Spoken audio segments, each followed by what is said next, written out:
아주 위급하고 다급한 현실의 문제가 생겼습니다. 예수님에게. 그 문제는 예수님이 아주 깊이 사랑했던 한 형제인 나사로가 위독하다고 하는 소식을 들었기 때문입니다. 이 나사로의 여동생들이 있었는데 이름이 마르다와 마리아입니다. 오죽하면 이 자매들이 예수님에게 사람을 보내어서 도움을 요청합니다.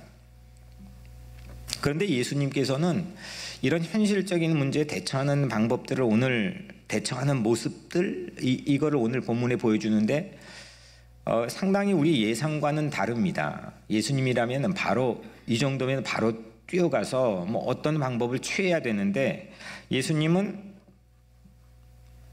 아무런 액션을 취하지 않았습니다. 그리고 이틀 동안을 그냥 움직이지 않았습니다. 심지어 제자들 바로 옆에 있는 제자들에게도 함구했습니다. 그 논지를 가지고 같이 대화하지 않았습니다.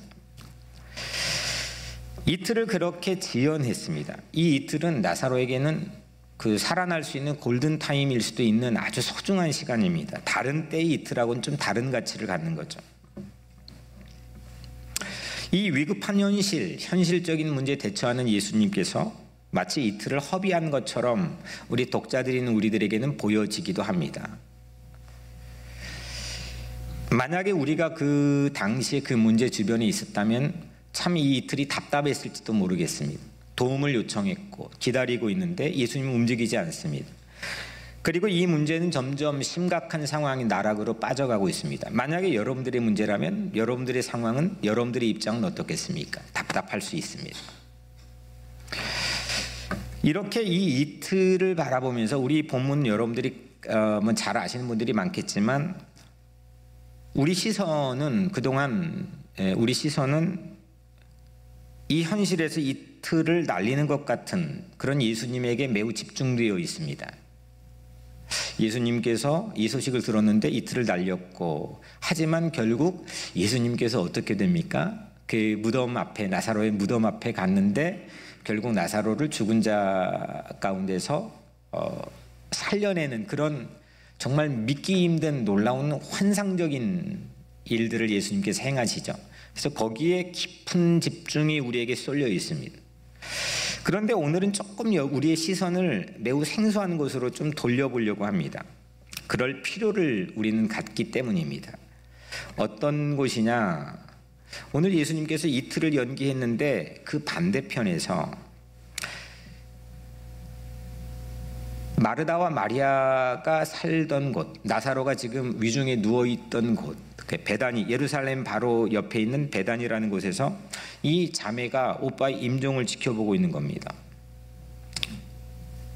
이게 오늘 본문에는 임종을 지켜보고 있다고 하는 사실은 우리에게 보여주고 있지는 않지만 분명한 것은 지금 도움을 요청하는 급박한 상황이 있다는 것은 오늘 본문이 우리에게 보여줍니다.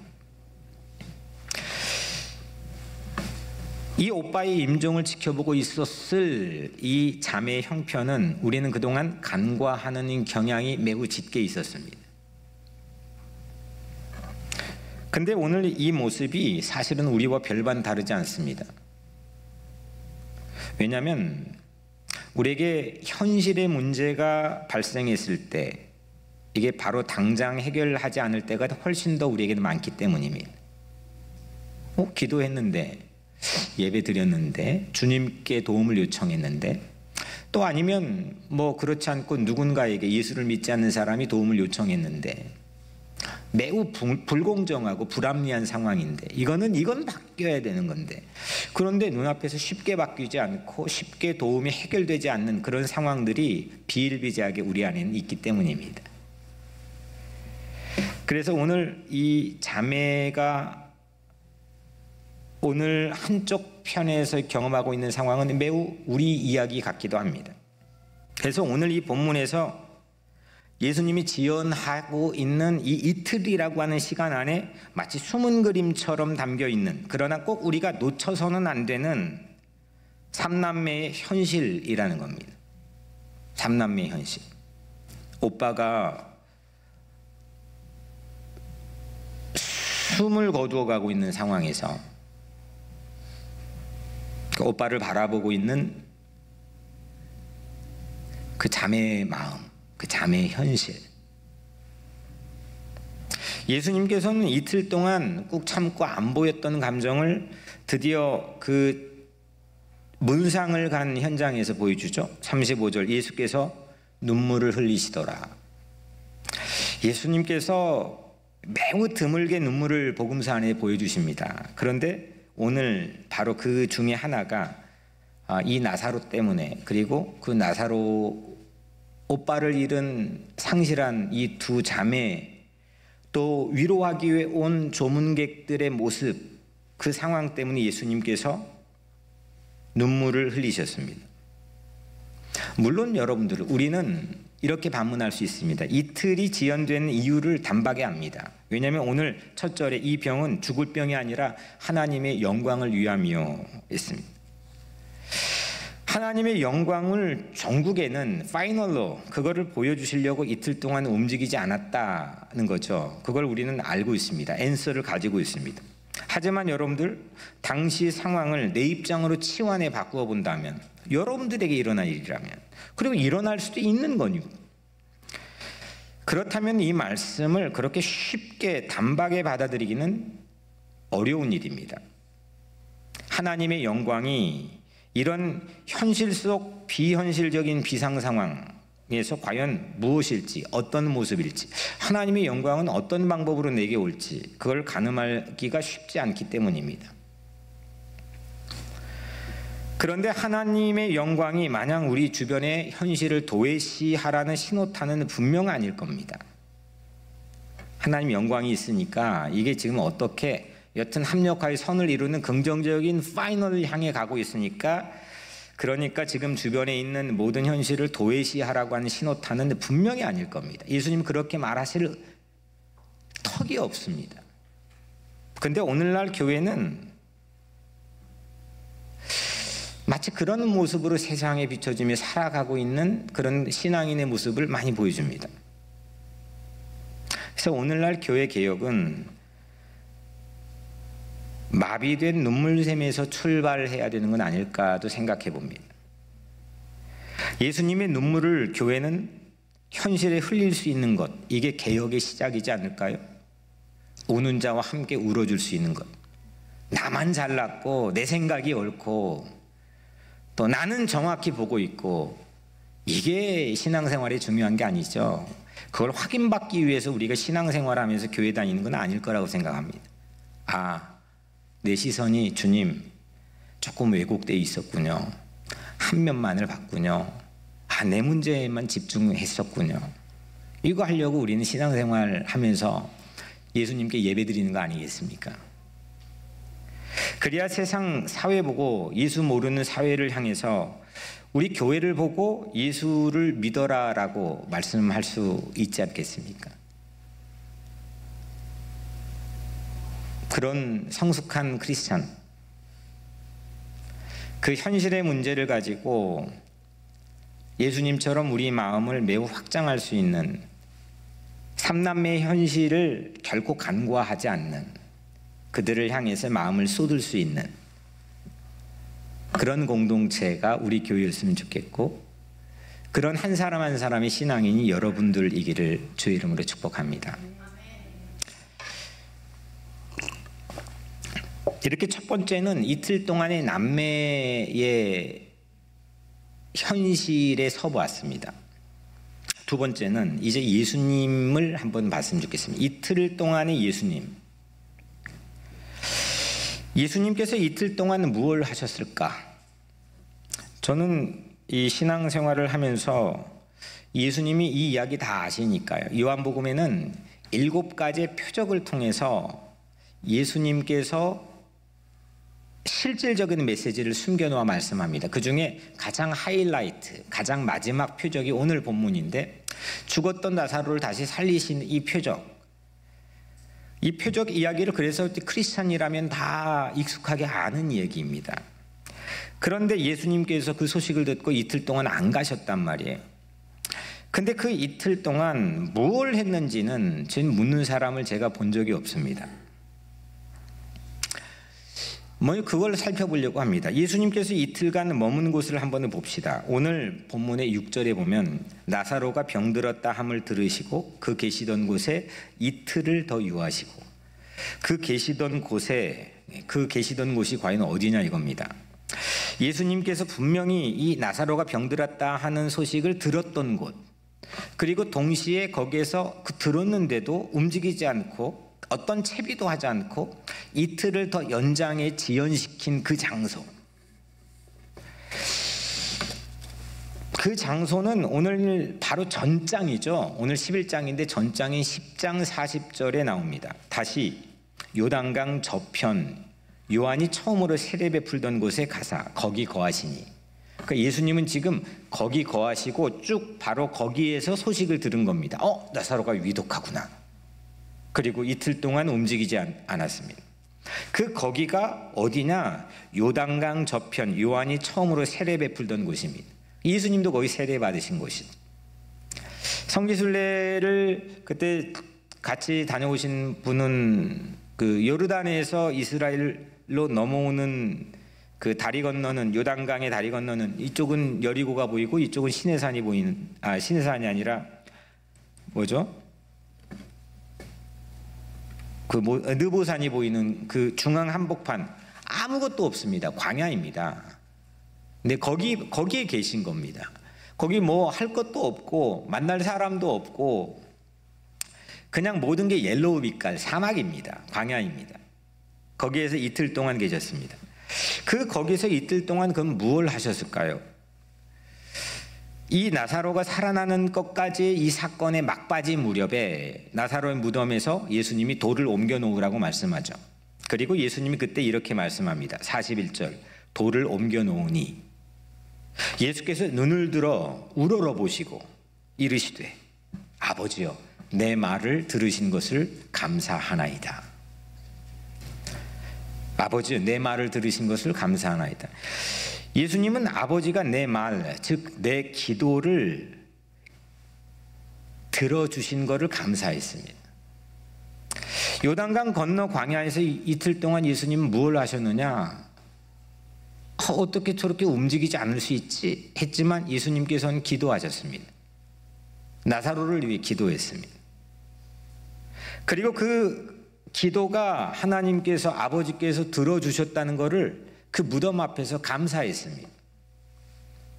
오늘 이 자매, 마르다와 마리아의 자매가 바랬던 방법 말고 예수님은 기도하고 아버지의 뜻대로 움직였습니다. 제자들은 현실 염려에 따라서 움직이려고 했으나 예수님은 기도하면서 또 아버지의 뜻대로, 기도하며 아버지의 뜻대로 움직였습니다. 여러분들 조바심으로 빨리 와주세요, help me 라고 자매가 요청했지만 그때 조바심으로 움직인다고 개런티가 됩니까? 절대 보장이 없습니다. 조금 시간 차이로 내가 한 50분 빨리 가면 그거 되겠다고 하는 게 보장이 있습니까? 없습니다. 그러면 반대로 오늘 제자들처럼 염려가 시키는 대로 멈추세요, 안 돼요, 만류, 그렇게 염려에 따라 우리가 움직인다면 끝이 없습니다. 늘 인생 끝날 때까지 염려가 내 길을 만들어줍니다. 그런 인생을 사는 사람이 세상에 허다합니다. 걱정, 근심, 염려가 자기 삶의 길을 개척하고 열어주는 것처럼 사는 사람들입니다. 그걸 스스로 똑똑하다고 착각하는 어리석은 사람들도 많이 있습니다.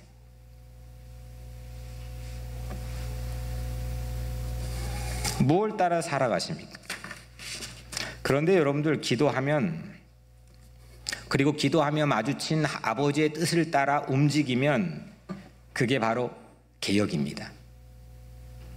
마틴 루터의 젊은이는 기도하고 움직였습니다. 두려워서 자기 아내에게 그걸 피력하는 그런 모습들도 있지 않습니까? 그런데 기도하고 움직였습니다. 현실을 바꾸는 개혁은 기도에서부터 시작합니다. 이게 우리 신앙인들이 가지고 있는 하나의 중요한 무기입니다. 기도합시다. 기도마저 안 될 정도로 현실의 문제가 나를 압도할 때가 있죠. 그 핑계댑니다. 난 지금 기도할 수도 없는 상황입니다. 막 화가 납니다. 그리고 그냥 막 시험에 빠집니다. 그냥 멀어집니다. 그렇게 현실이 압도할 정도로 충분히 문제가 있다는 거 공감합니다. 그런데 그때 나마저 기도할 힘이 없다면 나를 위해 기도할 누군가를 찾아 기도를 부탁하십시오. 기도가 길입니다. 기도를 붙잡으십시오. 기도하고 움직이는 것, 기도하고 멈추는 것, 기도 없이 움직이지 않은 것, 그게 우리 신앙인들이 가지고 있는 표징입니다. 오늘 그 표징이 사랑하는 우리 교우들에게 있기를 주의 이름으로 축복합니다.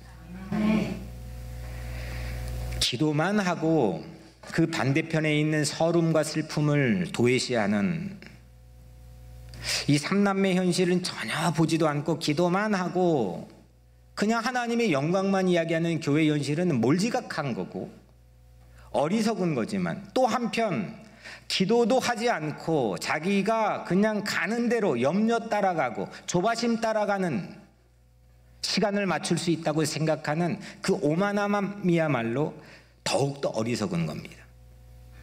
기도하십시오. 예수님께서 요단 저편 광야에서 오늘 지금 이 나사로가 죽은 베다니까지 이동 시간을 감안해 본다면 나사로의 사망 시각은 추정컨대 예수님이 지원하셨던 이틀 도중입니다. 그 안에 있는 겁니다. 현실의 문제가 비극적으로 종료된 것처럼 보이는 상황이 지금 펼쳐진 겁니다. 아유, 예수님 좀 빨리 오시지. 이렇게 끝나버렸어요. 마르다가 실제 일을 증명하듯이 말합니다. 21절, 주께서 계셨더라면 내 오라버니가 죽지 아니하였겠나이다. 그러나 나는 이제라도 주께서 무엇이든지 하나님께 구하시는 것을 하나님이 주실 줄 아나이다. 이 마르다의 믿음이 어때요? 이거 괜찮은 믿음이에요. 예수님에게만 포커스하다 보면 이런 걸 우리가 놓칠 우려가 있는데 결코 시시하지 않는 믿음이에요. 우리 중에서도 매우 하이 퀄리티의 믿음입니다. 왜냐하면 과거에 다른 이유를 찾을 수도 있죠. 그때 의사가 빨리 처치했으면, 그때 응급조치를 빨리 했으면, 그거 먹지 않았으면, 여러 가지 요인을 사람들은 찾지만 오늘 마르다는 예수님 이미 상황이 종료됐지만 만약에 예수님이 거기에 계셨더라면 이 현장 우리 오빠 안 죽었을 겁니다. 그거 믿은 겁니다. 또 한 가지, 그러나 나는 이제라도 주께서 무엇이든지 하나님께 구하면, 기도하면, 예수님이 기도하면 하나님이 주실 줄 나는 알고 있습니다. 괜찮은 믿음이죠. 그런데 한 가지 아쉬운 거는 이 마르다의 믿음은 현실을 바꾸는 것은 포기하고 있습니다. 이제라도 주님이 아버지께 기도하면 아버지가 그대로 주실 걸 믿습니다 라고 마르다가 말했지만, 이거는 현실을 바꾸겠다는 게 아니라 미래 어느 순간에 있을 일에 대해서 지금 기도해 주십시오. 그러면 내가 오늘 이 현실의 위로를 받겠습니다. 우리 장례식에서 흔하게 펼쳐질 수 있는 그런 대화의 내용입니다. 예수님이 이렇게 말씀하죠. 이 말을 듣고 네 오라비가 다시 살아나리라 이랬더니 마르다가 이렇게 또 답하죠. 마지막 날 부활 때에는 다시 살아날 줄을 내가 아나이다. 그러니까 지금 현실에 왜냐면 자기 경험에 단 한 번도 그런 경험이 없거든요. 내가 봐왔던 이 땅에 있는 모든 지식과 정보를 동원해도 그런 적이 없거든요. 그래서 최대한대로 유대교의 정통신앙의 가장 하이라이트인 마지막 날 부활 때, 그때를 바라보고 그때 일어날 일을 주님께 기도해 주시면 오늘 내가 위로받겠습니다. 그건 난 믿습니다. 이렇게 얘기하는 겁니다. 현실을 바꾸는 거는 어느 정도 일정 정도 미뤄두고 약속된 미래로 현실에서 위로받기를 바라는 마르다의 마음입니다. 근데 여러분들, 예수님이 그걸 지금 마르다가 요청한 거를 집중하고 있는 겁니까? 그렇지 않습니다. 예수님은 멀리 떨어져 있는 역사의 어느 순간 끝, the end를 말하는 게 절대 아닙니다. 25절 26절이 그 증거입니다. 나는 부활이요 생명이니 나를 믿는 자는 어떻게 해요? 죽어도 살겠고 무릇 살아 나를 믿는 자는 영원히 죽지 아니하리라. 이것을 네가 믿느냐? 이렇게 물어봤습니다. 그러니까 이건 예수님이 나는 어떤 부활의 교리요, 나는 제도요, 뭐 부활의 교단법이요, 뭐 이렇게 말하지 않았습니다. 내가 자체가 부활이다. 내가 생명이다. 나를 신뢰하고 믿는 자는 죽어도 산다. 이 땅에 죽어버린 현실의 모든 문제들, 그것도 산다. 그리고 무릇 살아서 그걸 믿는 자는 영원히 죽지 않는다. 현실을 바꾸는 믿음을 마르다에게 요청했고 우리에게 도전하는 겁니다. 여러분들의 경험 말고 그건 뭐 여러분들이 밖에서 과학적으로 접근하던 뭐 법적으로 접근, 그건 여러분들이 아시는 거고, 이건 신앙적인 공간이기 때문에 예수님께서 말씀하시는 걸 근거로 생각해 볼 때 현실을 바꾸는 믿음을 우리는 가지고 있습니까? 이 땅에 죽어가는 것, 이 땅에 이미 죽어버린 것, 이 땅에 전부 다 그냥 덮고 끝났다고 상황 종료를 알리는 것, 이젠 구제불능이라는 것, 이젠 그냥 절망이라는 것 말도 사치고 이건 그냥 끝이라고 하는 것, 그걸 향해서 여러분들은 어떤 마음을 가지고 있습니까? 개혁의 의지를 가지고 있습니까? 상황을, 현실을 바꾸시는 그 예수 그리스도의 말씀을 우리 마음속에 품는 큰 믿음을 우리는 가지고 있습니까? 저는 믿습니다. 예수님은 오늘 무덤 앞에 섭니다. 세 번째 오늘 그 나흘째 상황이죠. 예수님 무덤 앞에 섰습니다. 다시 말하면 이걸 바꾸어 말하면 현실의 절망 앞에 선 겁니다. 이젠 끝난 현실의 절망 앞에 섰습니다. 기도하셨기 때문에 섰습니다. 무덤을 막은 돌을 옮겨 놓아라 이렇게 말씀하셨죠. 그리고 나사로야 나오라 이렇게 말씀합니다. 그때 마르다가 이렇게 말하죠. 죽은 지가 나흘이 되었습니다. 벌써 냄새가 납니다. 예수님이 돌을 옮겨 놓으라고 하니까 그걸 제지하려고 하는 마르다의 근거는 시신이 부패했습니다. 냄새가 납니다. 오늘 그 냄새를 근거로 마르다가 돌을 열면 안 됩니다. 이렇게 말했습니다. 그때 예수님께서 뭐라고 했느냐? 아버지요, 내 말을 들으신 걸 감사하나이다. 이렇게 말씀했습니다. 냄새가 납니다 했는데 그 이후에 사람들이 실제 돌을 옮겼을 때 냄새가 있다는 보도는 전혀 없습니다. 그게 제지하려고 하는 결정적 근거로 마르다가 제시했는데 그 보도가 전혀 없습니다. 물론 냄새가 없었다라고 하는 보도도 생략하고 있지만 마르다가 예수님이 돌 옮기는 것을 제지하려고 말한 냄새가 있었다는 보도는 분명히 없습니다. 무덤에 돌을 옮겼을 때 나사로는 살아 있었습니다. 내 기도를 이미 들어주신 걸 감사합니다 했습니다. 나오니까 이게 수의로 감고 있었지만 이게 일그러져서 정상적 생활이 불가능할 정도로 시신이 부패하고 냄새가 가득하는 모습으로 그렇게 나오지 않았습니다. 예수님은 요단강 건너 광야에 이틀 동안 나사로가 부패되지 않고 냄새 나지 않는 새로운 생명, 살아있는 모습을 위해서 기도했습니다. 이게 왜 중요하느냐? 예수님도 무덤에서 부패해서 나오지 않았기 때문입니다. 예수님이 냄새 나가지고 그렇게 시신이 일그러져가지고 그런 모습으로 나오지 않았기 때문입니다. 3일 만에 전혀 새로운 생명으로 부활하셨고 무덤에 나오셨기 때문입니다. 여러분들 현실엔 죽어가는 것들이 많습니다. 골든타임을 놓치면 이거 일그러질 텐데, 냄새 날 텐데, 이건 끝난 건데, 이런 것들 정말 많습니다. 죽어버린 것도 있습니다. 그리고 그 개혁해야 될 대상 가운데 가장 중심적인 사실은 나일 수가 있습니다. 내가 이미 죽어가고 있고 이미 내 안에 부패한 냄새가 나고 있을 수도 있습니다. 뭘 가리고 뭘 괜찮게 근사하게 해도 그 냄새가 삐집고 나오는 그런 상황, 현실의 문제가 내게 있을 수가 있습니다. 현실에 눌려 아무것도 하지 못하는 무덤 속에 갇혀있는 나사로처럼 나 또한 무언가에 옴짝달싹 못하게 갇혀있는 게 나일 수 있습니다. 그런데 예수님은 오늘 그 나흘째 무덤 앞에, 나사로의 무덤 앞에 섰습니다.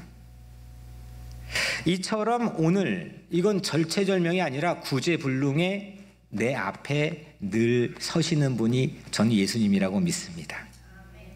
그리고 나를 위해 기도해 주시고, 나를 위해 십자가를 향하시고, 나를 위해 눈물을 흘려주시고, 나에게 다시 태어나는 이 땅의 가장 놀라운 개혁, 이 부활의 소망을 우리에게 주신 것을 저는 믿습니다. 사랑하는 여러분, 예수님께서 오늘 1절, 2절에 보면은 나사로를 사랑하시는 나사로 이렇게 표현합니다. 사랑하시는 나사로를 향해서 흘렸던 예수님의 눈물이 있습니다. 근데 그 눈물이 여러분들 나사로가 예수님에게 싸바싸바하고 잘해주고 그래가지고 예수님께서 나사로를 향해 보답성으로 흘렸던 눈물일까요? 너 나에게 잘해줬으니까, 너 나하고 친하니까 그렇게 보답성으로 흘렸던 눈물입니까? 결코 아닙니다. 그런 정도의 사랑을 가지고 생명을 결코 이렇게 살리지 못합니다. 사랑으로 예수님께서는 우리를 다시 태어나게 했습니다. 놀라운 사랑입니다. 그런 사랑을 우리 모두가 함께 받고 있고 나누고 있고 공유하고 있는 공동체가 뉴욕 우리 교회인 줄로 믿습니다. 예수님은 악을 사랑으로 이기셨습니다. 사랑으로 죄를 용서했습니다. 사랑으로 세상을 개혁했습니다. 사랑으로 우리를 다시 태어나게 했습니다. 삼남매 이틀을 결코 간과하지 않고 충분히 배려하고 충분히 집중하는 그 사랑. 예수님의 이틀은 그 기도로 사랑을 붙잡는 시간이었습니다. 나사로 무덤 앞에 섰던 넷째 날도 결국은 사랑으로 서신 거고, 그 사랑으로 압도하는 모든 현실을 일거에 바꾸셨습니다. 오늘 우리도 사랑으로 섭시다. 사랑으로 개혁합시다. 사랑으로 바꿔봅시다. 도저히 내 현실에 압도당하는 현실의 문제 때문에 질식할 것 같은 그런 상황에서도 주님의 사랑으로, 그 구멍에 나에게 불어넣어 주신 주님의 사랑으로 이 현실을 바꿔나가는 용기와 믿음과 사랑을 얻는 그런 여러분들 되기를 주의 이름으로 간절히 축복합니다.